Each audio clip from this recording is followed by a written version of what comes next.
শয়তান যত কষ্ট পায় তত আমরা খুশি। কথা বলেন। শয়তান এই পৃথিবীতে সবচেয়ে বেশি মজলুল হয়েছিল, অপদস্থ অপমানিত হয়েছিল দুইটা দিনে। এক হচ্ছে বদরের দিনে সে সবচেয়ে বেশি অপমানিত হয়েছিল। বদরের ময়দানে যখন আকাশ থেকে ফেরেশতা বাহিনী মুসলমানদের সাপোর্ট করার জন্য একে একে নামছিল, তখন শয়তান নিজেকে সবচেয়ে বেশি অপমান বোধ করছিল। আর দ্বিতীয়ত শয়তান সবচেয়ে বেশি লাঞ্ছিত হয় যখন আরাফাতের ময়দানে আল্লাহ তাআলা লক্ষ লক্ষ বান্দাকে ক্ষমার ঘোষণা দেয়। সুবহানাল্লাহ কবেন না? খায়রু আইয়ামিল আরদ, পৃথিবীর সবচাইতে শ্রেষ্ঠ দিন কোন দিন? আরাফার দিন। এই দিনে বান্দা কেঁদে কেঁদে আল্লাহর কাছে নিজের সবগুলো গুনাহ খাতার কথা ঘোষণা দেয় যে আল্লাহ আমি পাপী, আমার চেয়ে বড় পাপী নাই, এই পাপ ওই পাপ আমরা করেছি, একটার পর একটা পাপের ঘোষণা দেয়। আর আল্লাহ এত খুশি হতে থাকে, সব শেষে আরাফার দিনের সূর্য ডোবার আগেই আল্লাহ আরাফার ময়দানের হাজীদেরকে মাফ করার ঘোষণা দিয়ে দেয়। এই দুই দিন শয়তান নিজেকে সবচেয়ে বেশি অপমানিত ফিল করে, অপদস্থ ফিল করে। অনুরূপভাবে 365 দিনের প্রতিদিনই বান্দা যখন আল্লাহর কাছে ক্ষমা চায়, আল্লাহ তখন খুশি হয়ে যায়। সুবহানাল্লাহ পড়েন। আর শয়তান নারাজ হয়ে যায়। আমাদের মিশন হচ্ছে আমরা আল্লাহরে খুশি করতে চাই, আর শয়তানের বিরুদ্ধে আমাদের অবস্থান। চিল্লায় বলেন ঠিক কিনা? এজন্য সবসময় প্রশংসা করব কার? শুকর গুজার হব আল্লাহর জন্য, ঠিক কিনা? বিশ্বনবী বলতেন আল্লাহুম্মা জাআলনি সাবুরা ওয়া জাআলনি শাকুরা ওয়া জাআলনি ফি আইনি সগীরা ওয়া ফি আয়ুনিন নাসি কাবীরা। হে আল্লাহ, আপনি আমারে ধৈর্যশীল বানান। আমাদের ধৈর্য নাই, অল্পে আমরা অস্থির। আছে না নাই? এই দেশের মানুষ খুব বেশি অস্থির, বাংলাদেশের মানুষ খুব বেশি অস্থির। আমি পৃথিবীর অনেক দেশে ঘুরেছি, সেখানে দেখেছি মানুষজন খুব ধীরস্থিরভাবে কাজ করতে পছন্দ করে। সুপার শপে যদি কিনতে যায়, they maintain the queue in super shop. Super শপে লম্বা লাইন, সবাই যে ওখানে ভদ্রভাবে দাঁড়ায়, একজনের পর একজন যাবে। টিকিট কাটতে যাবে, লম্বা লাইন, একজনের পর একজন দাঁড়ায়, একজন যাবে আরেকজন। তো ওখানে যদি কোনো বাঙালি থাকে তখন দেখা যায় তার অস্থিরতা। কেন সামনে এত লাইন, এত সময় লাগে কেন, আমি কখন পাবো, আমার কি হবে? অস্থিরতা আছে না নেই? মানে সে পারে না সামনে সবাইকে ডিঙ্গিয়ে আগে যে টাকা পে করবে, আগে যে টিকিট কাটবে। এই অস্থিরতা আমাদের কমাইতে হবে, ধৈর্যশীল হতে হবে। গোটা বিশ্বব্যাপী আমাদের এই বাংলাদেশের মানুষের এই বদনাম যে আমরা অস্থির প্রকৃতির, আমরা ঠান্ডা মাথায় ভাবি না। ঠান্ডা মাথায় ভাবতে হবে, ধৈর্যশীল হতে হবে। ইন্নামা সবরু ইনদা সাদামাতিল উলা। বিষ্ণু বলেছেন বিপদের প্রথম ধাক্কায় যে সবর ধারণ করতে পারে সেই তো সবুর। এজন্য বিষ্ণু দোয়া করতেন আল্লাহুম্মা জাআলনি সাবুরা, আল্লাহ আপনি আমার ধৈর্যশীল বানান। ও জাআলনি শাকুরা, আপনি আমার শুকর গুজার বান্দা বানান। বিশ্বনবীর চেয়ে ধৈর্যশীল, বিশ্বনবীর চেয়ে শুকর গুজার পৃথিবীর কেউ আছে? নাই। কথা বলেন। এমন তাবৎ কোনো অত্যাচার নাই যে অত্যাচার বিশ্বনবীর উপর করা হয় নাই। বিশ্বনবী মক্কার জামিনে যখন দাওয়াত দিতে লাগলেন, ওনারে পাগল বলা হতো, তুমি পাগল, বলা হতো মোহাম্মদ একটা কবি, বলা হতো মোহাম্মদ হচ্ছে গণক। বিশ্বনবী যখন রুকু দিতেন, সিজদায় চলে যেতেন, উটের পচা নাড়ি ভুড়ি এনে বিশ্বনবীর কাঁধে ফেলে রাখা হতো। বিশ্বনবীর গলার মধ্যে রশি ধরে টান দেয়া হতো। কয়েকবার বিশ্বনবীর এই ঘাড়ের এই চামড়া ছিঁড়ে গিয়েছে, একবার চাদর টান দেওয়ার কারণে, আরেকবার রশি টান দেওয়ার কারণে। বিশ্বনবী কিছুই বলেন নাই, ক্ষমা করে দিয়েছেন। যেই মক্কার শত্রুরা বিশ্বনবীকে মক্কা থেকে বিতাড়িত করেছেন, এবং যেই রাতে উনি হিজরত করলেন, মাইগ্রেট করলেন, উনি কেঁদে কেঁদে বারবার মক্কার দিকে ফিরে তাকায়, আবার যায়, আবার ফিরে তাকায়, মাতৃভূমির মায়া ছাড়তে পারছেন না। আর বলছিলেন মাক্কা তো আহাব্বুল বিলাদ ইলাইয়া, মক্কা আমার কাছে সবচেয়ে প্রিয় শহর। লাউলা উখরিজতু লামা খরাজতু মিনহা, আমার যদি বের করে না দেয়া হতো এই শহর থেকে, আমি কোনোদিন এই শহর থেকে বেরোতাম না। এত ভালোবাসতেন বিশ্বনবী মাক্কাতুল মুকাররমাকে। ধৈর্যশীল ছিলেন। এত অত্যাচার অনাচারের পরে যখন মক্কা বিজয়ের ক্ষণ আসলো, এই মক্কাকে বিশ্বনবীর করতলগত করে দিল কে? ফাতে মক্কা হলো। বিশ্বনবী চাইলে পিষে পিষে প্রতিটা কাফের মুশরিককে শেষ করে দিতে পারতেন, ঠিক কিনা? কিন্তু বিশ্বনবী বললেন লা তাসরিবা আলাইকুমুল ইয়াউম ইযহাবু আনতুমুত তুলাকা। কোনো রিভেঞ্জ চলবে না আজকে, কোনো প্রতিশোধ নাই। একেবারে বড় যুদ্ধাপরাধী যারা, মারাত্মক যারা অফেন্স করেছে, তাদেরকে শাস্তির আওতায় আনা হবে, বাকি সবাইকে আমি ক্ষমা করে দিলাম।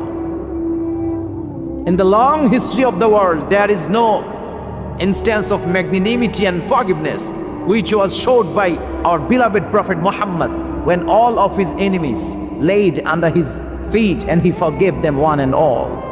পৃথিবীর ইতিহাসে এরকম নজির কোথাও পাওয়া যায় না, যাকে এত অত্যাচার করে বিতাড়িত করা হয়েছে, নির্বাসন দেওয়া হয়েছে, হিজরতে বাধ্য করা হয়েছে। তিনি যখন ওই শহরকে আবার বিজয় করলেন, কাউকে আঘাত করলেন না, আগুন জ্বালিয়ে শহরটাকে জ্বালিয়ে দিলেন না, ওদের বংশকে নির্বংশ করলেন না, বরং মুচকে হেসে উনি বললেন, যাও ক্ষমা করে দিলাম। সুবহানাল্লাহ। কি ধৈর্যশীল ছিলেন। আবার দোয়াও করতেন, আল্লাহুম্মা জাআলনি সাবুরা, আল্লাহ আপনি আমার ধৈর্য বাড়ায় দেন। ও জাআলনি শাকুরা, আপনি আমার শুকরগুজার বানান। ও জাআলনি ফি আইনি সাগীরা, আল্লাহ আমার চোখে আপনি আমার ছোট বানান। ও ফি আয়ুনিন নাসি কাবীরা, আল্লাহ মানুষের চোখে আপনি আমারে বড় বানান। কি মানুষ ছিল, নিজের চোখে নিজে ছোট থাকতে চাইতেন। আমরা নিজের চোখে নিজের বড় মনে করি, এরকম ডাকাইত আছে না নাই? নিজেরাই নিজে মনে করে কত বড় সাহেব, লাট সাহেব। মান তাওয়াদা তারাফা, এটা হচ্ছে সুন্নাতুল্লাহি ফিল আরদ। মান তাওয়াদা তারাফা, যে নিচে নেমে থাকতে চায় আল্লাহ ওরা টেনে উপরে উঠা, আর যে খালি উঠতে চায়, হিংসা করে অহংকার করে উপরে ঠেলতে চায়, ওরা নিচে নামায় দেয় কে? সাইয়েদনা আদমকে আল্লাহ বললেন, আদম সাল্লিম আলা উলাইকা নাফার লাম্মা খালাকাল্লাহু আদামা ওয়া কানা তুলহু 60 যিরাআন। নিচে নেমে গেলে যে উপরে ওঠে, আর উপরে উঠতে চাইলে যে নিচে নামে, উদাহরণ দেখেন। আদম আলাইহিস সালামকে তৈরির পর আল্লাহ বললেন, আদম সাল্লিম আলা উলাইকা নাফার, এই ফেরেশতাদের সালাম দাও। কি দাও? সালাম দাও। কোনো প্রশ্ন নাই, আল্লাহ সালাম দিব কেন? ফেরেশতারা আমারে দিব না কেন? আমি আগে দিব কেন? কথা আছে কোনো? যেই সালাম দিলে, সালাম দেওয়ার সাথে সাথে ওনার মর্যাদা বাড়িয়ে দিল কে? এত মর্যাদা বাড়ালেন যে নূরের ফেরেশতারা মাটির আদমকে সেজদা দিতে বাধ্য হয়েছে। চিৎকার করে বলেন, ঠিক কিনা? তুমি মাটির আদমকে প্রথম সৃষ্টি করিয়া ঘোষণা করিয়া দিলে শ্রেষ্ঠ বলিয়া, তাই তো নূরের ফেরেশতা করে আদমকে সেজদা, সবার চেয়ে সম্মান দিলে মাটির আদমকে। আল্লাহু আল্লাহু পড়েন, আল্লাহু আল্লাহু, তুমি জাল্লে জালালুহু, শেষ করা তো যায় না গে তোমার গুণগান। আল্লাহু আল্লাহু, সুবহানাল্লাহ পড়েন। কি সম্মান আল্লাহ বাড়াই দিলেন। আল্লাহ বললেন, আদম আজকে থেকে তুমি আশরাফুল মাখলুকাত, তুমি খলিফাতুল্লাহ ফিল আরদ, তুমি পৃথিবীতে আমার খলিফা, ভাইস জেরেন্ট অফ আল্লাহ। আল্লাহর খলিফা, আল্লাহর আহকামগুলো পালনের জন্য ভাইস জেরেন্ট। চুরি করলে হাত কেটে দাও, কার আইন? এই কাজ আদম তুমি দুনিয়াতে যেয়ে করবা। জিনা করলে ডেথ পেনাল্টি, হেড অফ, শিরোচ্ছেদ করে দাও, কার আইন? খলিফা হিসেবে মানুষ এসে করবে। মানুষকে আল্লাহ আশরাফুল মাখলুকাত বানিয়ে দিলেন, নিচু হয়েছে বড় বানিয়ে দিলেন। আর শয়তানের অবস্থা কি? শয়তানকে আল্লাহ বললেন সেজদা দে আদমকে। শয়তান যুক্তি দাঁড় করিয়েছে, খলাকতাহু মিন তিন খলাকতানি মিন নার ওয়া খলাকতাহু মিন তিন। আল্লাহ আপনি আমারে বানাইছেন আগুন দিয়া। কি দিয়া? আগুনের ধর্ম উপরের দিকে ওঠে, আর মাটির ধর্ম সে নিচে পড়ে থাকে। আমি কেন সেজদা দেব? শয়তানকে চিরকালের জন্য ইবলিস মালউন, অভিশপ্ত আর জাহান্নামী হিসাবে ঘোষণা দিয়ে দিল কে? এজন্য আপনি ছোট থাকতে চাইবেন, আপনারা বড় বানাবে কে? আর আপনি নিজে যদি বলেন আমি বড়, থাপ্পড় মেরে আপনারা নিচে নামাই দিবে কে? এজন্য বিশ্বনবী দোয়ায় বলতেন, আল্লাহুম্মা জাআলনি সাবুরা ওয়াজআলনি শাকুরা ওয়াজআলনি ফি আইনি সাগীরা ওয়া ফি আয়ুনিন নাসি কাবীরা। ও আল্লাহ, আপনি আমারে ধৈর্যশীল বানান, আপনি আমারে শুকরগুজার বান্দা বানান, আমার চোখে আমারে আপনি ছোট বানান, মানুষের চোখে আপনি আমারে বড় বানান। সুবহানাল্লাহ পড়েন। এজন্য সবসময় শুকরগুজার থাকার চেষ্টা করতে হবে। রাজি আছেন তো? যে কোনো মুহূর্তে, যে কোনো পরিস্থিতিতে আমরা শুকরিয়া করব কার? চিল্লায় বলেন কার? আমরা যেন বেশি বেশি আল্লাহ তাআলার শুকরিয়া আদায় করতে পারি। আল্লাহ তুমি তৌফিক দাও। সবাই পড়ি আমিন। উত্তর চান্দলা হিলফুল ফুজুল ইসলামী সংগঠনের উদ্যোগে আজকের এই তাফসীরুল কোরআনের প্রোগ্রাম। হিলফুল ফুজুল নামটা আমার বড্ড প্রিয়। বিশ্বনবী যখন 15 কিংবা 20 বয়স, কোনো বর্ণনায় এসেছে 15, কোনো বর্ণনায় 20, তখন তিনি একটা ছাত্র সংগঠন করেছিলেন, ইয়াং স্টারদের একটা অর্গানাইজেশন করেছিলেন। ওটার নাম তিনি দিয়েছিলেন হালাফুল ফুদুল। হালাফুল ফুদুল, ওইটারই আমরা বাংলায় কি বলি? হিলফুল ফুজুল। হালাফ মানে শপথ, oath, we take an oath in the name of Allah. আল্লাহর নামে শপথ নেয়ারে বলে হালাফ। আর ফাদিলা, ফাদলুন, এগুলোর প্লুরাল হচ্ছে ফুদুল। ফুদুল মানে ভালো কাজ। ভালো ভালো কাজের উপর বিশ্বনবী যুবকদেরকে একত্রিত করলেন যে মক্কা শহরে কোনো টেন্ডারবাজি চলবে না, কোনো চাঁদাবাজি চলবে না, দুর্বলের উপর সবলের অত্যাচার চলবে না, জালিমের জুলুম চলবে না, হত্যা চলবে না, ধর্ষণ চলবে না, রাহাজানি চলবে না। মক্কা শহরটারে শান্তির শহর বানাতে হবে। যুবকরা এই দায়িত্ব কাঁধে নিয়েছে। কারা? মুরব্বীরা না, যুবকরা। যুবকদের আছে প্রাণ ঢালা উচ্ছ্বাস, অনেক শক্তি। এজন্য যুবকদেরকে ভালো কাজে আসতে হবে। যুবকরা চাইলে এই দেশের চেহারা পাল্টে দিতে পারে। এদেশে যুবক ভোটার আছে কয়জন জানেন? নতুন করে যুবক ভোটার হয়েছে 2 কোটি। কয় কোটি? 2 কোটি না? Can you imagine that? কল্পনা করতে পারেন? They can change Bangladesh, they can change the face of Bangladesh. তারা 56,000 বর্গমাইলের এই বাংলাদেশের চেহারা পাল্টে দিতে পারে। তাদের অনেক শক্তি। এই জন্য যুবকদের এই শক্তি কাজে লাগাতে হবে। ফেন্সিডিল, গাঁজা, ইয়াবা, হিন্দি সিনেমা এগুলোর পিছনে দৌড়ানো যাবে, পর্নোগ্রাফির পিছনে ছোটা যাবে। যুবক বয়সে ভয় করতে হবে কারে? চিল্লায় বলেন কাকে? আল্লাহ আমার যুবক ভাইদেরকে তুমি তৌফিক দাও।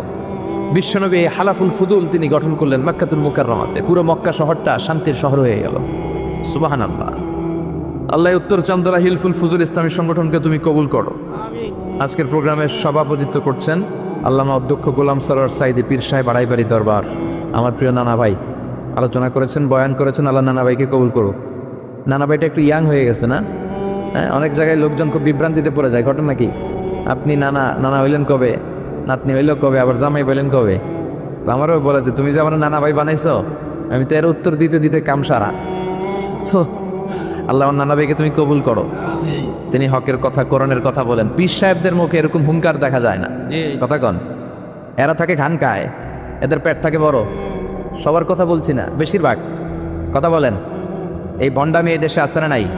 দোদেল বান্দা কালমা চোরে, না পায় শ্মশান না পায় ঘোরে, দিন থাকিতে আয়রে পথে ছাইড়া দে ভণ্ডামি, ভণ্ডামি ভণ্ডামি ভণ্ডামি, ছাইড়া দে ভণ্ডামি। আছে না নাই? নামাজ কালাম পড়ে না, ইবলিশ শয়তানের নানা। আছে না? নামাজ নাই, রোজা নাই, নাচানাচি, নাচ গান, গোসল করে না, সারা বছরে করে একবার, ওই গোসলের পানি মুরিদরা খায় ফেলায়। আছে না নাই? নামাজ রোজা করে না, ইবলিশ শয়তানের নানা, ধর্মের একখান খুঁটি ধইরা কয়দিন করবা হয়রানি, ভণ্ডামি ভণ্ডামি ভণ্ডামি, ছাইড়া দে ভণ্ডামি। ঠিক কি না?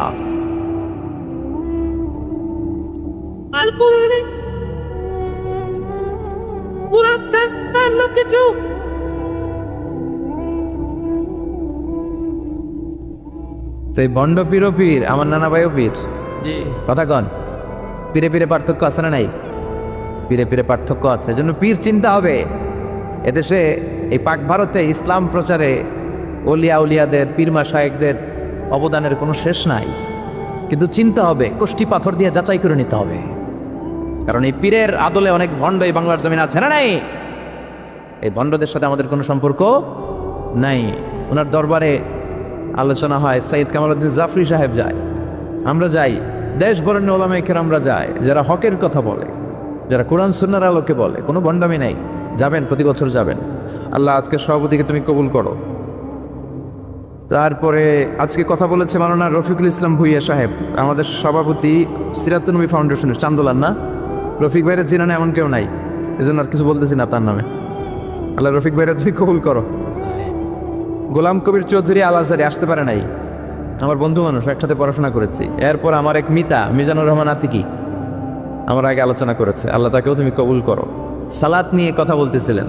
সালাত আউয়ালু মা ইউহাসাবু বিহিল আবদু ইয়াউমাল কিয়ামাতি আস-সালাহ। কিয়ামতের দিন সর্বপ্রথম হিসেব নেওয়া হবে নামাজের, সালাতের। সালাত চিনেন তো? কুরবানির গোশত খাওয়ার মাঝখানে যেটা খায় ওটা, হ্যাঁ, এটারে বাংলায় আমরা নামাজ বলি। কি বলি? নামাজ। বিশ্বনবী ইন্তেকাল করবেন, রুহু বের হয়ে যাচ্ছে, 2-3টা শব্দ বললেন, এর মধ্যে একটা ছিল সালাত। আর সালাত, উম্মতেরা নামাজ, নামাজ, নামাজ ছেড়ে দিও না। ওয়া মালাকাত আইমানুহুম। মানুষ ইন্তেকালের আগে শ্বাস বের হয়ে যাচ্ছে, রুহু চলে যাচ্ছে, ওই মুহূর্তে কি জরুরি কথা বলে নাকি ফালতু কথা বলে? সবচেয়ে জরুরি কথাটাই তখন সে বলে যায়, ঠিক কিনা? কথা বলেন। বিষ্ণু বলেছিলেন নামাজ। ওমর ফারুক, ওনার কাছে আবু লুলু আল মাজুসি এক অগ্নি উপাসক এসে বিচার দিল, ইয়া ওমর আল ফারুক, আমার মনিবের নাম হচ্ছে মুগীরা ইবনে শুবা, সে প্রতিদিন 4 দিরহাম করে আমার কাছে চার্জ করে। এত টাকা চার্জ করে কেন? উনি জিজ্ঞেস করলেন তুমি কি কাম পারো? আমি খঞ্জর বানাইতে পারি। খঞ্জর চিনেন? ছোট্ট ছুরি আরবরা পকেটে রাখে। ওমানের সুলতান কাবুসের ছবি দেখবেন, এখানে একটা খঞ্জর আছে। আমি খঞ্জর বানাইতে পারি। খঞ্জর বানাতে পারো? মদিনায় তো কেউ বানাতে পারে না, তুমি খঞ্জর বানাতে পারো, তুমি তো অনেক টাকার মানুষ মিয়া, তোমার মুনির তো অল্প টাকায় চার্জ করছে, এটা দিতেই হবে। আবু লুলু কয়, ওমর তুমি সবার জন্য এত নরম, আমার জন্য গরম, তোমার আমি বুঝাবো। সে বাড়িতে যে একটা খঞ্জর বানালো, মাকবাদা তুহুফি ওয়াসাতি, যে খঞ্জরের হ্যান্ডেল হচ্ছে মাঝখানে, দুই দিকে ধারালো ছুরি, এটা ধার দেয়। আর কয়, ওমর তোরে আমি বুঝাম। প্রতিদিন ধার দেয়। সাইয়েদনা ওমরে ফারুক মসজিদে নববীর ইমাম, ওয়াকানু ইউসাল্লুনা বিখালাস, তখন ওনারা অন্ধকারে নামাজ পড়তেন আউয়াল ওয়াক্তে। আমরা তো দেরি করে পড়ি, সুন্নাহ অনুযায়ী আগে আগে পড়া ভালো। আপনি মসজিদুল হারামে গেলে দেখবেন যে কত আগে ফজর পড়ে, ফজরের 1-1.5 ঘন্টা পরে সূর্য ওঠে, ঠিক কিনা? তো সে একবার ছদ্মবেশে ফজরের সময় প্রথম কাতারে যে হাজির, আসলে কিন্তু মাজুসি, সূর্যের পূজা করে, খঞ্জরটা নিয়ে এসে দাঁড়ালেন। ওমরে ফারুক ফজরের সময় ঢুকলেন, বললেন আকিমিস সালাহ, একামত দাও। একামত দেয়া হলো। ওমরে ফারুক আল্লাহু আকবার বলে অন্ধকারে ফজরের সালাত শুরু করলেন। প্রথম রাকাত যখন পড়ে ফেললেন, রুকুতে যাবে, ইন দ্য মিন টাইম সে খঞ্জর বের করে ওমরে ফারুককে 3টা স্টেবিং করেছে। একটা নাভিতে মারার সাথে সাথে নাভিটা কেটে গেল, আর একটা এই পাশে পাজরে, আর একটা পেটের মাঝখানে, পেটও কেটে গেল। ওমরে ফারুক বললেন কাতালানি আল কাল, এক কুকুর আমারে মেরে ফেলেছে। ওমরে ফারুককে পিছনে নিয়ে যাওয়া হলো, আব্দুর রহমান ইবনে আউফকে টেনে ইমামতির জায়গায় নেওয়া হলো। আর সে কাতারের মাঝখান দিয়ে খঞ্জর ঘুরাতে ঘুরাতে আগাতে লাগলো। ওর খঞ্জরের আঘাতে 7 থেকে 8 জন সাহাবী স্পট ডেথ, জায়গায় শেষ। ওমরে ফারুক বেহুশ ওমরে ফারুক। ওনার মুখে দুধ দেয়, দুধ ওই নাভি দিয়ে বের হয়ে যায়। নাভিজ দেয়, নাভিজ পেট দিয়ে বের হয়ে যায়। রাষ্ট্রীয় চিকিৎসকরা বুঝতে পারলো উনি আর বাঁচবে না, বেহুশ, সবাই দাঁড়িয়ে আছে। কি হয় আমাদের আমিরুল মুমিনিনের, 10টি বছর তিনি অর্ধ পৃথিবীর শাসন করেছেন, উনার ভয়ে বাঘে মহিষে এক ঘাটে পানি খেত। হুশ ফেরার পরে ওমরে ফারুক বলেন, আমারে মারছে কে? আমার কি অবস্থা, বাঁচবো কিনা? আমার ছেলে আব্দুল্লাহ কোথায়? আব্দুর রহমান কোথায়? আমার বিবিরা কোথায়? কত সম্পদ আমার আছে, কোথায় গেলে ভালো চিকিৎসা পাওয়া যাবে? কিচ্ছু সে বলে না। হুশ ফিরার পরে ওমরে ফারুকের প্রথম প্রশ্নটা ছিল আসল্লান্নাস, আসল্লান্নাস, আমার দায়িত্বে, আমার নেতৃত্বে যে ফজরের একটা নামাজ শুরু হয়েছিল, এটা কি ঠিক মতো শেষ হয়েছিল? আসল্লান্নাস, মানুষরা নামাজটা পড়ছিল, 1 রাকাতের দায়িত্ব পালন করতে পেরেছে, এরপর হুশ নাই। বাকি 1 রাকাতের কি হয়েছে? মুসল্লিদের কি হয়েছে? সালাতটা ওয়াক্ত মতো হয়েছে কিনা? আসল্লান্নাস, এটা ছিল ওমরে ফারুকের প্রশ্ন। সুবহানাল্লাহ কইবেন না? তাহলে এই সালাতের গুরুত্ব আছে না নাই? সর্বপ্রথম এই সালাতের ব্যাপারে in the day of judgement আমাদেরকে প্রশ্ন করবে কে? সালাতে কায়েম করো, সালাতে কায়েম করো, হবে সম্মানী তুমি, হবে জান্নাতি তুমি, হবে সম্মানী তুমি, হবে জান্নাতি তুমি, দিবে কাল হাসরে শীতল ছায়া হারশে আজিম, রাব্বিয়াল আলা রাব্বিয়াল আযীম, রাব্বিয়াল আলা রাব্বিয়াল আযীম। সুবহানাল্লাহ পড়েন। এই জন্য নামাজ, এই নামাজ যাতে মিস হয়ে না যায়। সব মিস হতে পারে, নামাজ মিস হতে পারে না। আল্লাহ তুমি বুঝার তৌফিক দান করো। আমি আপনাদের খেদমতে সূরাত আত-তাহরিম থেকে ছোট্ট একটি আয়াতের অংশ তেলাওয়াত করেছি, যেখানে আল্লাহ তাআলা আমাদেরকে আহ্বান জানিয়েছে, ওহে বিশ্বাসীরা, পাপ হতে পারে, ভুল হতে পারে, অন্যায় হতে পারে, ওই অন্যায়ের উপর অটল থেকো না, আমার কাছে ফিরে আসো। কাম টু ইউর লর্ড, তোমার রবের দরবারে ফিরে আসো, ক্ষমার মতো ক্ষমা চাও, ক্ষমার মতো ক্ষমা চাইলে আমি সব ক্ষমা করে দেব। সুবহানাল্লাহ পড়েন। রব্বুল আলামিন বলেন, ইয়া আইয়ুহাল্লাযীনা আমানু তুবু ইলাল্লাহি তাওবাতান নাসুহা। ও বিশ্বাসীরা, ভুল করেছো, অন্যায় করেছো, পাপ করেছো, জুলুম করেছো, আমার কাছে ফিরে আসো, ক্ষমা চাও। ক্ষমার মতো ক্ষমা চাইলে সব গুনাহ মাফ করে দিতে পারে কে? পাপ নাই, গুনাহখুরি নাই, এরকম কেউ আছি? কথা বলেন। কত পাপ করছে, কোনো হিসাব আছে? পৃথিবীর কেউ না জানলেও জানে কে? পৃথিবী না জানুক আমি তো জানি, আমি কি পাপ করেছি হায়। আমার পাপের করলে বিচার, বাঁচার আমার নাই উপায়। দয়াময় প্রভু মাফ করো আমায়, মাফ করো আমায়। পড়েন আমিন। আমাদের পাপগুলো ক্ষমা করে কে? চিল্লায় বলেন কে? আল্লাহ ডেকে বলে, গোলাম আমি হলাম গাফিরুয যামব কাবিলুত তাওব। আমার কাজ হলো ক্ষমা করা, আমার কাজ হলো তওবা কবুল করা। শয়তানের কাজ হলো ওয়াসওয়াসা দেওয়া, আমাদেরকে ভুল পথে নিয়ে যাওয়া, আর আমাদের কাজ হলো ভুল করে ফেলা। আল্লাহর কাজ হলো ভুলগুলো মাফ করে দেয়া। আল্লাহ ডেকে বলে, গোলাম তোরা যদি ভুল না করতি, তোরা যদি পাপ না করতি, তোরা যদি অন্যায় না করতি, তোদেরকে ধ্বংস করে দিয়ে এমন একটা জাতি নিয়ে এই দুনিয়ার বুকে তৈরি করতাম যারা সকালবেলা ভুল করে দুপুরে মাফ চাইতো, দুপুরে ভুল করে রাত্রে মাফ চাইতো, আজকে ভুল করে আগামীকাল মাফ চাইতো, আর আমি আল্লাহ গুনাহগুলো তাদের সব ক্ষমা করে দিতাম। ক্ষমা করে দিতে আল্লাহর বড্ড ভালো লাগে। বান্দা আল্লাহর কাছে বারবার চাক, চোখের পানি ছাড়ুক, এটা আল্লাহ পছন্দ করে। চোখের পানির যে কত পাওয়ার আপনি কল্পনাই করতে পারবেন না। অনুশোচনার চোখের পানি চোখ বেয়ে নাকের ডগা পেয়ে জমিনে পড়ার আগেই আল্লাহ এই বান্দারে মাফ করে দেয়। বিশ্বনবী ডেকে বলে, ও আমার উম্মতেরা শোনো, আল্লাহর কাছে দুনিয়ার মানুষদের দুই ফোঁটা পানি সবচেয়ে প্রিয়। এক হলো জিহাদের ময়দানে রক্তের ফোঁটা, দুই হলো অনুতপ্ত বান্দার চোখের পানির ফোঁটা। কত ভুল আপনি করেছেন, কত অন্যায় আপনি করেছেন, কত পাপ আপনার হয়েছে, কত মিথ্যা আপনি বলেছেন, কয় ওয়াক্ত নামাজ ছেড়েছেন, কয় লাখ টাকা ঘুষ খেয়েছেন, কত যৌতুক আপনি খেয়েছেন, কত মিথ্যা আপনি বলেছেন। আপনার পাপ যত বড় হোক, যত বিশাল হোক, যত বেশি হোক, আল্লাহর দয়ার পরিসীমা তার চাইতেও বড়। আপনার পাপ, আপনার অন্যায়, আপনার জুলুমগুলো যদি হয় খালের পানির সমান, বিলের পানির সমান, আল্লাহর দয়া সাগরের পানির সমান। আপনার পাপ যদি হয় সাগরের পানির সমান, আল্লাহর দয়া মহাসাগরের পানির সমান। আপনার পাপ আর অন্যায় যদি হয় পাহাড়ের সমান, আল্লাহর দয়া আকাশের সমান। আপনার পাপ যদি হয় আকাশের সমান, আল্লাহর দয়া আরশের সমান। এজন্য আল্লাহ বললেন, ইয়া আইয়ুহাল্লাযীনা আমানু তুবু ইলাল্লাহি তাওবাতান নাসুহা। ও আমার গোলাম, তুই তোর নিজেরে যত বেশি ভালোবাসিস তার চেয়েও আমি তোরে বেশি ভালোবাসি। তোর বাবা মা তোরে যত বেশি ভালোবাসে তার চেয়েও আমাদেরকে বেশি ভালোবাসে কে? আল্লাহ বললেন, ভালোবাসারে তৈরি করার পরে আমি 100 টুকরা করলাম। চিল্লায় বলেন কয় টুকরা? 99 টুকরা ভালোবাসা আমি আল্লাহ নিজের মধ্যে রেখে দিলাম। 1 টুকরা ভালোবাসা গোটা বিশ্বের সবার মধ্যে আমি ভাগ করে দিলাম। 1 টুকরা ভালোবাসা পেয়ে আমাদের অবস্থা দেখছেন? আল্লাহ যদি 1 টুকরা না দিয়ে আমাকে 30 টুকরা দিত, কথা কন, 1 টুকরা না দিয়ে 80 টুকরা দিলে কি হইতো? কথা কয় না। 14 ফেব্রুয়ারি কবে? আজকে কত ফেব্রুয়ারি? আর কয়দিন? কথা কন। বিশ্ব ভালোবাসা, বিশ্ব নির্লজ্জ দিবস, বিশ্ব বেহায়াপনার দিবস, বিশ্ব অশ্লীলতার দিবস, নারীদের গণভাবে ধর্ষিত হবার দিবস। এই দিবসের সাথে মুসলমানদের কোনো সম্পর্ক? বাবা যারা এসেছেন সাবধান, ওই দিন মেয়েদেরকে ঘর থেকে বের হতে দেওয়া যাবে না।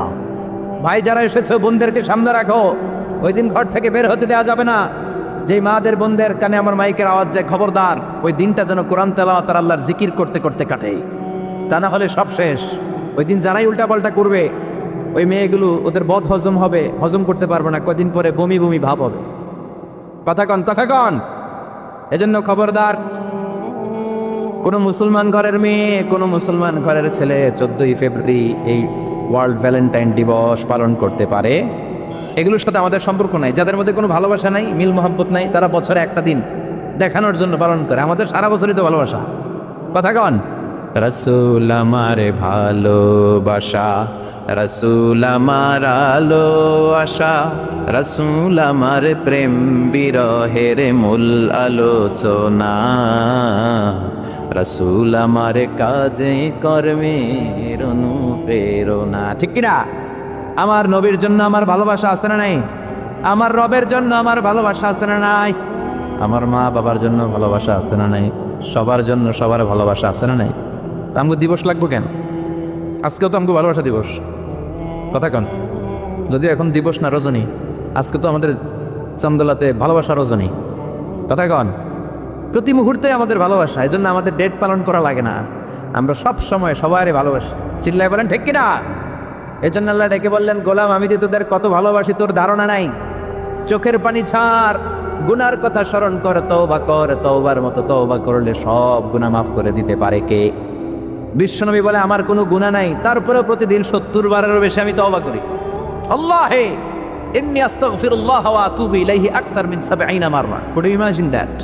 কল্পনা করছেন কোনোদিন যে নবীর গুনাহ নাই ওই নবী তওবা পড়ে প্রতিদিন 70 বার, আকসার 70 বারেরও বেশি। আমার পড়া দরকার কয়বার? আপনার পড়া দরকার কয়বার?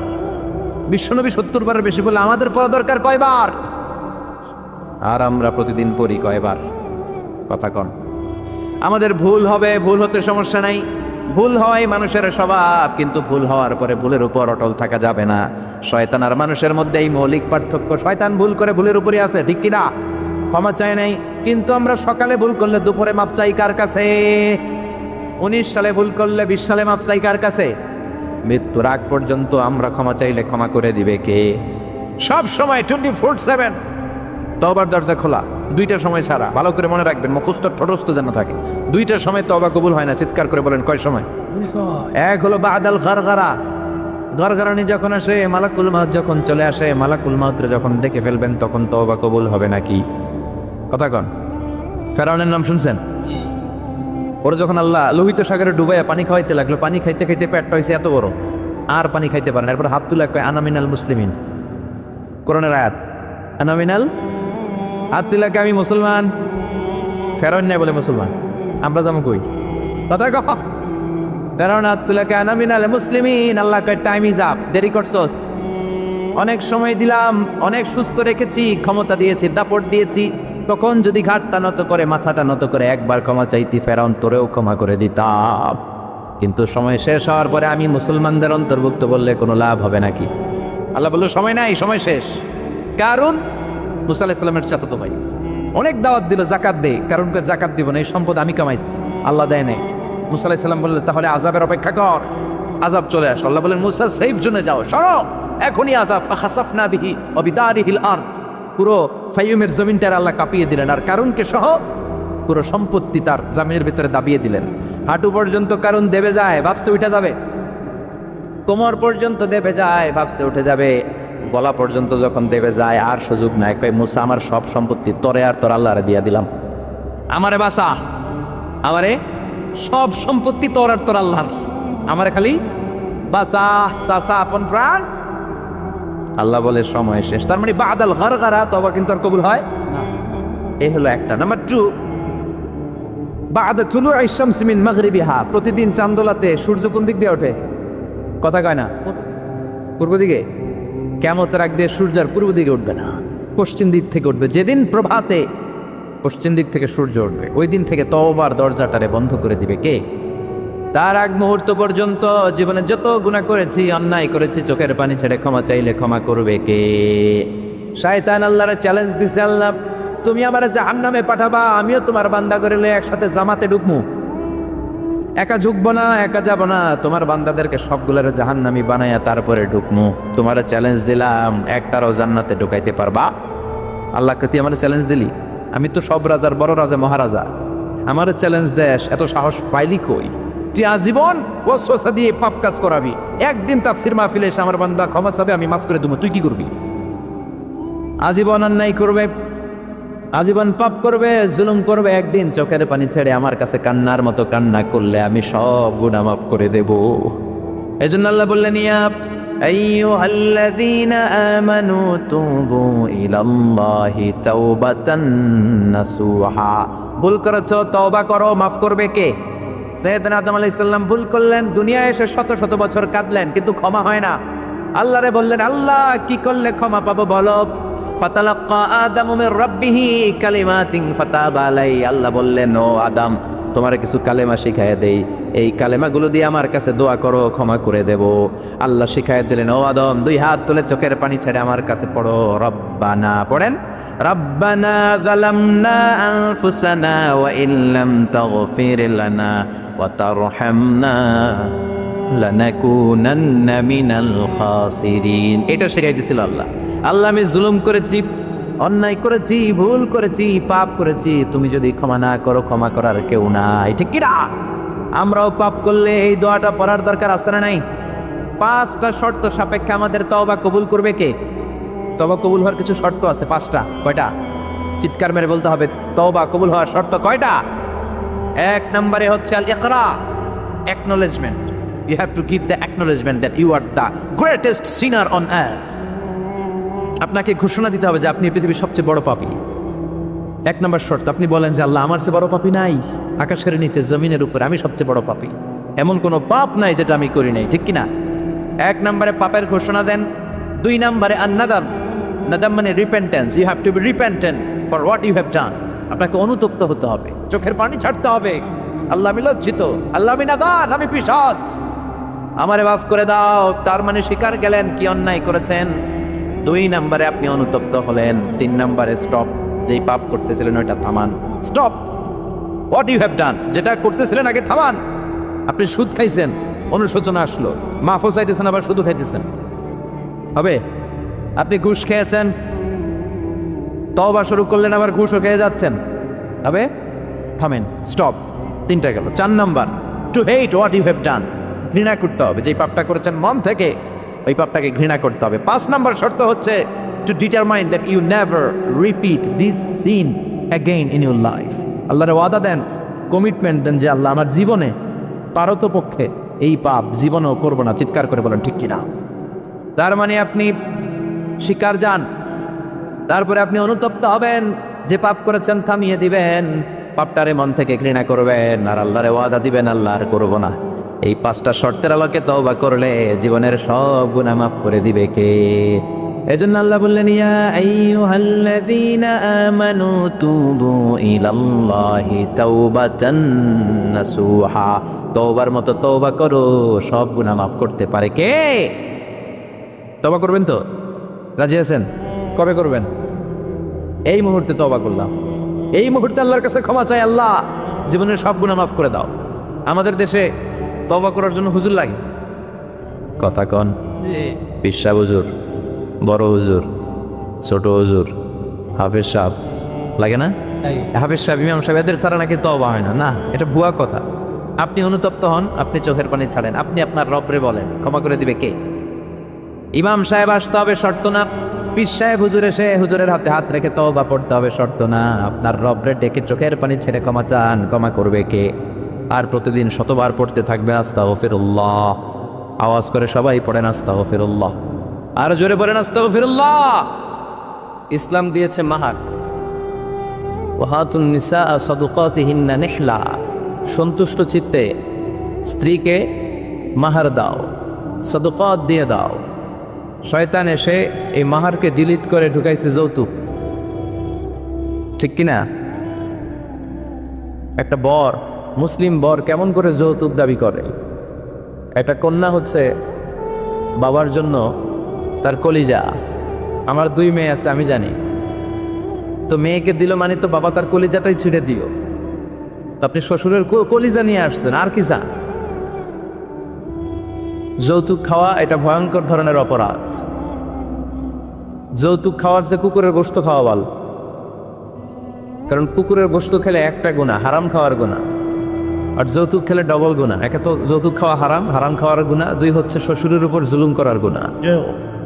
ওয়াজুলমু যুলমাত ইয়াউমাল কিয়ামা, জুলুম, অত্যাচার, oppression in the day of রেজারেকশনে আল্লাহ তাআলা এটাকে আপনার ঘাড়ে চাপাবে, অন্ধকার করে দিবে, আপনি চোখে মুখে কিছুই দেখবেন না। এজন্য যৌতুকের সাথে আমাদের কোনো সম্পর্ক, দেখবেন যারাই যৌতুক খায় এদের ঘরে কিলাকিলি আছে না নাই? বউয়ের সাথে ভালোবাসা বিনিময় করতে পারে না, ঠিক কি না? কারণ ওইখানে একেবারে পিওর ভালোবাসা নাই, এখানে দেয়া নেয়ার সম্পর্ক, ঠিক কি না? বউ যদি ধমক মারে চুপ করে বসে থাকা লাগে, কারণ যে ফ্ল্যাটটাতে আছে ফ্ল্যাটটা শ্বশুরের, যে বিছানায় ঘুমায় এটাও শ্বশুরের। ওরা লাথি বাইরা বের করে দিল, ওর মুখ দিয়ে আওয়াজ বেরোবার চিল্লা, এখন ঠিক কি না? এজন্য এই যৌতুকের মতো জঘন্য অপরাধকে ঝাড়ু পিটা করে সমাজ থেকে বিদায় করতে হবে। এগুলো যুবকরা পারবে। এদেশের যুবকরা অনেক সম্ভাবনায় মই। এদেশের যুবকদের মধ্যে আছে প্রাণ ঢালা উচ্ছ্বাস, শক্তি। যুবকদের দেহের রক্ত গরম না? এই গরম রক্তগুলারে ইসলামের কল্যাণে কাজে লাগাতে হবে। আমাদের মুক্তিযুদ্ধে যারা লিড দিয়েছিল তারা কারা? যুবক না? কিছুদিন আগে কোটা আন্দোলন হয়েছে না একটা? লিড দিয়েছে যুবকরা। তারপর নিরাপদ সড়ক চাই, লিড দিয়েছে কারা? বুড়া মুরব্বীরা, যুবকেরা। এজন্য যুবকেরা, তোমাদের ইবাদত আল্লাহর কাছে অনেক প্রিয়। তোমাদের কাজগুলোর দাম আল্লাহর কাছে অনেক বেশি। In the day of judgement, কিয়ামতের দিন আল্লাহ তাআলা 7 শ্রেণীর ব্যক্তিকে তার আরশের নিচে ছায়া দিবে। এর মধ্যে দুইটাই হচ্ছে যুবক। একটা হচ্ছে ওই যুবক শাব্বুন নাশাআ ফি ইবাদাতিল্লাহ, যে যুবক তার যৌবনটাকে আল্লাহর ইবাদতে কাজে লাগায়, যেই যুবক তার যৌবন বয়সে পর্নোগ্রাফি দেখে না, হিন্দি সিনেমা দেখে না, দুম্মা চলে দুম দেখে না, তুঝে দেখা তুহে জানা সনম, এগুলো তারা দেখে না, অশ্লীল কোনো কিছুই তারা দেখে না। এই সময়টা তারা আল্লাহর ইবাদত করে কাটায়। আর আরেক শ্রেণীর যুবক, যে যুবককে পাপ কাজের জন্য, পরকীয়ার জন্য অফার করা হয়। সুন্দরী মেয়ে তাকে অফার করে, দেখো আমি সুন্দরী, সুস্নিগ্ধা, অনন্যা, প্রিয়ংবদা, সুহাসিনী, সুকেশিনী, সুভাসিনী, অসূর্যম পর্ষা, মেঘ কালো কেশ, কাজল কালো চুল, হরিণের মতো ডাগর ডাগর আমার দুটি চোখ। কিন্তু যুবক সেদিকে ভ্রুক্ষেপ করে না।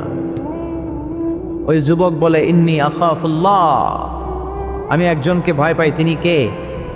যাদের হৃদয়ে আছে আল্লাহর ভয়, তারা কবু পথ ভুলে যায় না। আল্লাহর প্রেম ছাড়া এই দুনিয়ায় কারো কাছে কোনো কিছু চায় না। রাতের আধারে যারা সেজদাতে রয়, দু চোখের শ্রুতে নদী যেন বয়। চলনার হাতছানি যতই আসুক, পেছনে ফিরেও সে তাকায় না। যাদের হৃদয়ে আছে আল্লাহর ভয়, তারা কবু পথ ভুলে যায় না। আল্লাহর প্রেম ছাড়া এই দুনিয়ায় কারো কাছে কোনো কিছু চাই না, কারো কাছে কোনো কিছু চাই না। ঠিক না? ওই যুবকদের হৃদয়ে ভয় থাকে কারো কাছে তাদের চাওয়া পাওয়ার কিছু নাই। কিন্তু আমার দেশের এই দামাল ছেলেগুলোর চরিত্র ধ্বংস করে দেওয়ার জন্য যা যা দরকার তার সব উপাদান বাংলাদেশে আছে না নাই? 1 নম্বরে পর্নোগ্রাফি আছে না? স্মার্টফোনগুলোর ভিতরে ইন্ডিয়ান নায়িকাদের কোমর দুলানোর ডান্স আছে না নাই? রূপবানে নাচে কোমর দুলাইয়া, ফেরেশতারা বলবে তো করে পিডামো আমরা ঝুলাইয়া। তো যুবক ভাইয়েরা, এগুলো দেখবা না। তোমার চোখের হেফাজত করতে হবে, তোমাকে অনেক দূর যেতে হবে। তোমাকেই খুঁজছে বাংলাদেশ। তুমি যদি ভালো থাকো, ভালো থাকবে আমার বাংলাদেশ। তুমি যদি ইসলামের পক্ষে থাকো, ভালো থাকবে আমার 56,000 বর্গমাইল। তুমি যদি কোরআনের পক্ষে থাকো, ভালো থাকবে আমার লাল সবুজের পতাকা। এজন্য যুবকদেরকে ইসলামের পক্ষে থাকতে হবে। এই পর্নোগ্রাফির সাথে আমাদের কোনো সম্পর্ক। আজকের এই মাহফিল থেকে আমরা ওয়াদা করব, যার মোবাইলে যা আছে সব ডিলিট করা যাবে না ইনশাআল্লাহ। আগে যা করছি সামনে থেকে আর দেখা যাবে না। এই পর্নোগ্রাফি আমার যুবক ছেলেদেরকে শেষ করে দিয়েছে। এরপরে আরেকটা বড় সমস্যা হচ্ছে মাদকের সমস্যা। ইয়াবা, গাঁজা, ফেন্সিডিল, মারিজুয়ানা, এগুলো নোয়াখালীতে নাই। এই ইয়াবা আগে ছিল ইউনিভার্সিটি লেভেলে ছেলেরা খেত, তারপরে নামলো কলেজে, এখন এটা প্রাইমারি স্কুলের ছেলেদের হাতেও পৌঁছে গিয়েছে। ভয়ঙ্কর অবস্থা। প্রশাসনের ভাই যারা আছেন, জনপ্রতিনিধি যারা আছেন, আপনাদেরকে আরো শক্ত হতে হবে। ওদের ঘাঁটি ভেঙে চুরমার করে দিতে হবে। কোনো ইয়াবার ব্যবসা বাংলার জমিনে চলতে পারবে না। জোরে বলো ঠিক কিনা? দরকার শুধু একটা শক্ত সিদ্ধান্ত। The choice is yours. আপনারাই পারেন। যারা চেয়ারম্যান, ওনাদের অনেক দায়িত্ব। পুরো এলাকাটা আমার চেয়ারম্যান ভাইয়ের হাতে আমানত, ঠিক কিনা? যিনি ইমাম, মসজিদের সব দায়িত্ব ইমাম সাহেবের কাছে আমানত। যিনি মেম্বার অফ দ্য পার্লামেন্ট, ওনার দায়িত্ব আরো বেড়ে যায়। তার পুরো নির্বাচনী এলাকাটা তার কাঁধের উপরে আমানত। যারা মন্ত্রী, পুরো মন্ত্রণালয়ের কাজবাজ তার হাতে আমানত। যিনি এই 17 কোটি মানুষের প্রধানমন্ত্রী, তার কাছে পুরো বাংলাদেশটা আমানত। এজন্য যুবকদেরকে এই মাদকের সাথে যাতে পরিচয় না ঘটে, এরকম একটা পরিবেশ বাংলাদেশে করতে হবে। তো 1 নম্বরে এই মাদকের কারণে ছেলেরা নষ্ট হয়। এরপরে পর্নো ভিডিওর কারণে নষ্ট হয়। এরপরে নোংরা ছাত্র রাজনীতি আছে না নাই? তাদেরকে দিয়ে মারামারি, কাটাকাটি, এগুলোর মতো কাজে লিপ্ত করানো হয়। এটা ঠিক না। যুবকদেরকে পজিটিভ পলিটিক্স শেখানো উচিত। এদেশে পজিটিভ পলিটিক্সের একটা ট্রেন্ড চালু করা দরকার, যেখানে মারামারি, কাটাকাটি থাকবে না। মেধার ভিত্তিতে ক্যাডার নিয়োগ হবে, ঠিক কিনা? ছাত্রদলের নেতা হতে হবে ডক্টরেট করা, ছাত্রলীগের নেতা হতে হবে ডক্টরেট করা, যত ছাত্র রাজনীতির বড় বড় নেতারা আছে এরা শিক্ষিত হতে হবে, কারণ তারা আমাদেরকে পথ দেখাবে। তারা সামনে হাঁটবে, আমরা পেছনে পেছনে হাঁটবো, ঠিক কিনা? তো এই জাতীয় যে ইনকনসিস্টেন্সি আছে, এগুলো থেকে আল্লাহ আমার দেশকে তুমি হেফাজত করো। আমাদের জনপ্রতিনিধি ভাইরা যারা আছেন ওনারা চাইলেই পারে, আমরা তাদের জন্য দোয়া করি, তারা যেন সত্যিকার অর্থে একটা সুজলা সুফলা শস্য শ্যামলা ডিজিটাল বাংলাদেশ আমাদেরকে উপহার দেয়। তাদের জন্য দোয়া আছে না নাই? যারা দেহের তাজা প্রাণ বিলিয়ে দিয়ে আমাদের জন্য বাংলা ভাষাটারে রেখে গেল, ওই ভাষা শহীদদের জন্য আমাদের দোয়া আছে না নাই? যারা 71 সালে মুক্তিযুদ্ধ করে দেশটারে স্বাধীন করলে মুক্তিযোদ্ধা ভাইদের জন্য দোয়া আছে না নাই? যারাই এই দেশের জন্য কন্ট্রিবিউট করেছে তাদের সবার জন্য আমাদের পক্ষ থেকে দোয়া। আর যারাই দেশের শত্রু, যারাই দেশের বিপক্ষে, আমরাও তাদের বিপক্ষে, যেরকম, ঠিক কিনা? এজন্য যুবক ভাইয়েরা, তোমাদেরকে জ্বলে উঠতে হবে আপন শক্তিতে, ঠিক কিনা? রবির স্লোগান, জ্বলে ওঠো। মুমিনের ইমান হতে হবে এমন ইমান যেটা জ্বলে ওঠে, তাহলে বোঝা যাবে এটা আসল ইমান, ঠিক কিনা? কি করে তারে বলো ইমানে বলি, কি করে তারে বলো ইমানে বলি, ঠিক কিনা? যে ইমান ইমানে বলে নাস্তিকতার মঞ্চে ওঠে, এরকম আছে না নাই? অনেক ওলামায়ে কেরাম দাওয়াত করেছেন। আজকে প্রোগ্রামের সভাপতি হচ্ছেন আমার ভাই, খুব সম্ভব, কেমন যেন আপনার? আবেদ সাইফুল কালাম। আবেদ সাইফুল কালাম, অত্র এলাকার চেয়ারম্যান। আল্লাহ আমাদের সভাপতিকে তুমি কবুল করো। পাশাপাশি আরো যাদের মাথায় টুপি পরিয়ে দিলাম তাদেরকেও কবুল করো। চমৎকার এক দৃশ্যের অবতারণা ঘটিয়েছে আজকের ইন্তেজামিয়া কমিটি। এরকম আমার এক্সপিরিয়েন্স নাই আর কি, যারা অতিথি তাদেরকে টুপি পরিয়ে বরণ করা। আল্লাহ ভাইদেরকে তুমি ইসলামের জন্য কবুল কর, তারা যেন আমরণ দেশের দশের ইসলামের খেদমত করতে পারে, তুমি তৌফিক দাও। অনেক আলোচক আপনারা দাওয়াত করেছেন, আলহামদুলিল্লাহ। যারাই এখানে কথা বলেছে নিঃসন্দেহে কোরআন থেকে বলেছে, কারণ আমাদের তাফসীরুল কোরআনের মাহফিলের সিলেবাস একটা, এটার বাইরে থেকে আমাদের কথা বলার সুযোগ আছে? আমরা যদি এখানে ত্রিপিটক থেকে কথা বলি, গীতা বাইবেল থেকে কথা বলি, রামায়ণ মহাভারত থেকে কথা বলি, আপনারা কেউ শুনবেন? আপনারা বলবেন যে হুজুর এই বইটা থেকে কথা বলেন। আমাদের সিলেবাস হচ্ছে কোরআন। চিৎকার করে বলতে হবে, আমাদের সিলেবাস কি? কোরআন। এই কোরআন দিয়ে দেশের সব আইনগুলো হোক, আমরা চাই কি চাই না? এই কোরআনটা সংসদ ভবনে থাক, চাই কি চাই না? ক্যান্টনমেন্টে থাক, চাই কি চাই না? সচিবালয়ে থাক, চাই কি চাই না? দেশের প্রতিটি অঙ্গনে কোরআনের কথাগুলো ছড়িয়ে পড়ুক, কোরআনের আলোতে আমরা যেন আলোকিত হই। আল্লাহ বলেছেন, this is the book whereof there is no doubt in it and guidance to those who are মুত্তাকিন। এটা এমন বই যে বই একটাও ভুল নাই, আছে? একটাও সন্দেহ নাই, আছে? এজন্য ছেলে মেয়েদেরকে কোরআন পড়াবেন, রাজি আছেন তো? কোরআন যেন প্রতিদিন আমাদের তেলাওয়াত হয়, একটি আয়াত হলেও যেন প্রতিদিন আমরা বঙ্গানুবাদ পড়ি। মাতৃভাষায় কোরআনটাকে বুঝতে হবে, এটা সবচেয়ে বড় ফরজ। বাংলা বুঝি না এমন কি কেউ এখানে আছেন? তো আমরা সবসময় এই বইটা থেকে কথা শুনি। এই বইটা সবার, এই বইটা বিএনপির ভাইদের, এটা আওয়ামী লীগের ভাইদের, এটা জাতীয় পার্টির ভাইদের, এটা জামাত ইসলামের, এটা পীরের মুরিদের, এটা তাবলিগের ভাইদের, এটা আস্তিকদের, এটা নাস্তিকদের, এটা হিন্দুদের। এটা আলাদা কারণ, এটা সবার। এই কিতাবটা হিন্দুদেরও কিতাব, ওরা পড়ে না তো আমি কি করব? ইসলাম এটা কি কুক্ষিগত আমার বাপের ধর্ম? সবার ধর্ম, সবার। ওরা মানে না তো আমি কি করব? বিশ্বনবী উনি সবার নবী। বিশ্বনবী কি শুধু আমাদের নবী? উনি হিন্দুদেরও নবী, উনি বৌদ্ধদেরও নবী, উনি অগ্নি উপাসকদেরও নবী, উনি নারীদের নবী, উনি পুরুষদের নবী, উনি আরবদের নবী, উনি অনারবদের নবী, উনি বিশ্বনবী। উনি বিশ্বনবী সবার জন্য এসেছেন, as a father, as a husband, as a lawgiver, as a lawmaker, as a reformer of the society, as a commander, as a messenger. Muhammad is the superman of the world. স্বামী হিসেবে, বাবা হিসেবে, নেতা হিসেবে, সমাজ সংস্কারক হিসেবে, আইন প্রণেতা হিসেবে, সর্বোপরি একজন নবী হিসেবে মুহাম্মদ সাল্লাল্লাহু আলাইহি ওয়াসাল্লাম গোটা বিশ্বের মানুষের কাছে সুপারম্যান। সুপারম্যান ছিলেন তো, যে সব কিছু করে দেখাতে পারে আল্লাহর রহমতে। বিশ্বনবীকে তো আল্লাহ এই বরকত দিয়েছে। বিশ্বনবীর হাতে বরকত, পায়ে বরকত। বিশ্বনবী যদি কোনো বাচ্চার মাথায় হাত বুলিয়ে দিত, ওই বাচ্চার মাথার চুল বড় হয়ে যেত। এক ভণ্ড নবী আসলো, মুসাইলামাতুল কাদ্দাব, সে কয় আমিও নবী। সবাইকে তাহলে তুমিও আমাদের বাচ্চার মাথায় হাত বুলায় দাও। মোহাম্মদ তো হাত বুলায় দিলে বাচ্চার মাথায় চুল বড় হয়। মুসাইলামা কয়ে নিয়ে আয় বাচ্চা। বাচ্চা নিয়ে আসছে, বাচ্চার মাথায় হাত বুলাই দিস, চুল তো বড় হয় না, আর মাথা ছিল আজীবন টাক মাথা। যে বাচ্চার মাথার মধ্যে এই বেয়াদবের হাত লেগেছে ওই বাচ্চার মাথাটা আজীবন ছিল টাক, চুল বড় হবে তো দূরের কথা, কি বরকতের নবী। অনেক সাহাবী এসে বলছেন, ইয়া রাসূলুল্লাহ, আমাদের কুয়ার মধ্যে পানি নাই, কি করব? বিষ্ণুনবী যে কুলি করে কুলির পানি কুয়াতে ফেলেছে, মুহূর্তের মধ্যে পাম্প মেশিন দিয়ে পানি উঠালে যেমনি পানি উঠতে থাকে, পুরো কুয়ার পানি উঠছে, উপরে ওভারফ্লো হতে শুরু করেছে। অনেক জায়গায় কুয়ার পানি লবণাক্ত, সাহাবারা খেতে পারে না। ইয়া রাসূলুল্লাহ, আমাদের কুয়ার পানি লবণাক্ত। বিষ্ণুনবী ওযু করে আবার কুলির পানি ছাড়লেন, মুহূর্তের মধ্যে লবণাক্ত কুয়ার পানি মিঠা পানিতে পরিণত হলো। যেখানে হাত দিয়েছেন ওখানেই বরকত আছে না নাই? এজন্য বিশ্বনবীর সুন্নাহ আছে, যেখানে আমরা আছি আসলে আমরা সরাসরি কোরআনের দিকে যাই, কারণ এই কিতাবে অনেক বরকত। আমি আমার খুতবার শুরুতে আল কোরআন আল কারীমের 29তম পারার একটি সূরা, সূরাতুল ইনসান, এই সূরার একটি আয়াত তেলাওয়াত করেছি।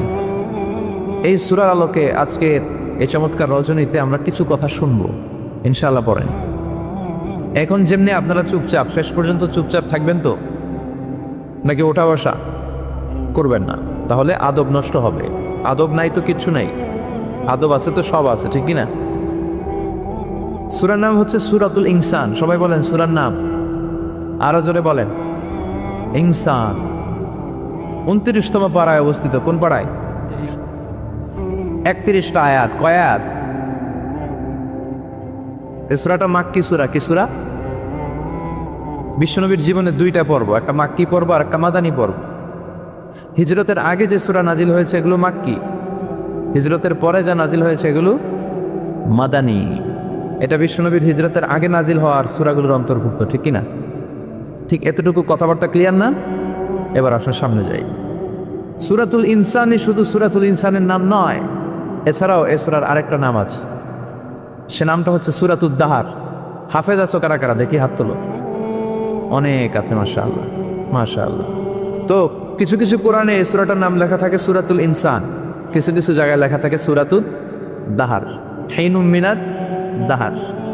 যেহেতু প্রথম আয়াতে দাহারের কথা আছে, আবার হাল আতা আলাল ইনসান, ইনসানের কথাও আছে, এজন্য কোন নুসখাতে এই সূরার নাম সূরাতুল ইনসান, আবার কোন নুসখায় এই সূরার নাম সূরাতু আদ-দাহার। এই সূরাটা বুখারীর বর্ণনায়, বুখারী সহিহ বুখারীতে এসেছে যে বিশ্বনবী সাল্লাল্লাহু আলাইহি ওয়াসাল্লাম জুমার দিন ফজরের নামাজের যে ফরজ 2 রাকাত, এই ফরজ 2 রাকাতের দ্বিতীয় রাকাতে এই সূরাটা বিশ্বনবী পড়তেন। প্রথম রাকাতে সূরাতুস সাজদা পড়তেন, আলিফ লাম মিম তানজিলুল কিতাব লা রাইবা ফীহি মির রাব্বিল আলামিন। প্রথম রাকাতে সূরাতুস সাজদা, আর দ্বিতীয় রাকাতে পড়তেন সূরাতুল ইনসান। সুবহানাল্লাহ পড়েন। ইনসান শব্দের অর্থ হচ্ছে মানুষ। ইনসান মানে কি? সবাই বলেন। আপনারা কি? আমরা কি? আমরা মানুষ। তো মানুষের নামে আল্লাহ কোরআনে সূরা দিলেন, এজন্য জিনেরা মাইন্ড করার সুযোগ নেই। জিনদের নামেও সূরা আছে। কি নাম? সূরাতুল জিন। মানুষ হচ্ছে কোরআনের সেন্ট্রাল থিম, কেন্দ্রীয় আলোচ্য বিষয়। খুব ভালো করে খরগোশের মতো কানটা খাড়া করে শুনবে। মানুষ হচ্ছে কোরআনের কেন্দ্রীয় আলোচ্য বিষয়, central theme of the holy Quran, subject matter, central subject matter of the holy Quran. কোরআনের কেন্দ্রীয় আলোচ্য বিষয় হচ্ছে কি? কথা বলেন। মানুষ। মানুষকে নিয়ে কোরআনে যত কথা, মানুষকে নিয়ে যত আয়োজন, সব কিছু মানুষকে নিয়ে। এজন্য মানুষই হচ্ছে কোরআনের কেন্দ্রীয় আলোচ্য বিষয়। চিল্লায় পড়েন আল্লাহু আকবার। আবার আল্লাহ বললেন, গোলাম, এই কোরআনের প্রথম সূরার নাম ফাতিহা, দ্বিতীয় সূরার নাম হলো আল বাকারা। বাকারা শব্দের অর্থ হলো গাভী। আর এই কোরআনের সর্বশেষ সূরার নাম হলো সূরাতুন নাস। নাস মানেও মানুষ।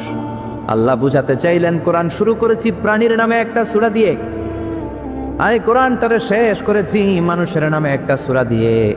তার মানে কোরআনটা যদি ভালোভাবে হৃদয়ঙ্গম করতে পারো, তোমাদের মধ্যে পশুত্বের যে প্রবৃত্তি আছে, পশুত্ব দূর হয়ে তুমি মানুষের মতো মানুষ হয়ে যাবা।